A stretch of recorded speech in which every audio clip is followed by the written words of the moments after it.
இந்த உலகத்தில் இருக்கிற மனிதர்கள் உங்களோடு பேசுவார்கள். நான்காவது, உங்களோட யார் பேச முடியும் அப்படின்னா நீங்க உங்களோட பேச முடியும்.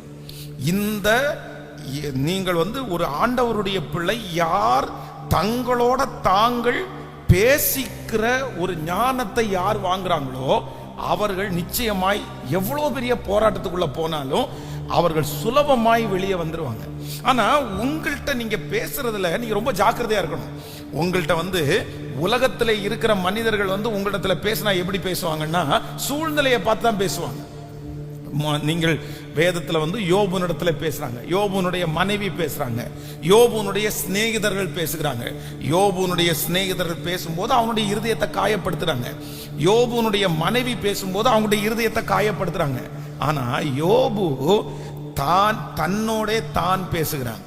என்ன பேசுறான் அப்படின்னு சொன்னா, நான் போகும் வழியை அவர் அறிவார், அவர் என்னை சோதித்த பிறகு நான் பொன்னாக விளங்குவேன், அவர் என்னை கொன்று போட்டாலும் அவர் மேல் நான் நம்பிக்கையாயிருப்பேன், இந்த தோல் முதலானவைகள் அழுகி போனாலும் நான் பார்ப்பேன், அந்நிய கண்கள் அல்ல என்னுடைய கண்கள் அவரை காணும், என்னுடைய கண்களை. அப்போ சத்துரு வித்தியாசமா பேசுகிறான். நீ முடிஞ்சிட்ட, இதுவரையிலும் ஆண்டவருக்காய் உத்தமாய் வாழ்ந்து என்ன பிரயோஜனம், ஆண்டவர் தான் உன்னை கைவிட்டார்ல அப்படின்னு சத்துரு ஒரு பக்கத்துல பேசுகிறான். தன்னுடைய மனைவி பேசுறாங்க, நீர் எதுக்கு இன்னும் உத்தமத்திலே உறுதியா இருக்கிறீர் பேசுறாங்க.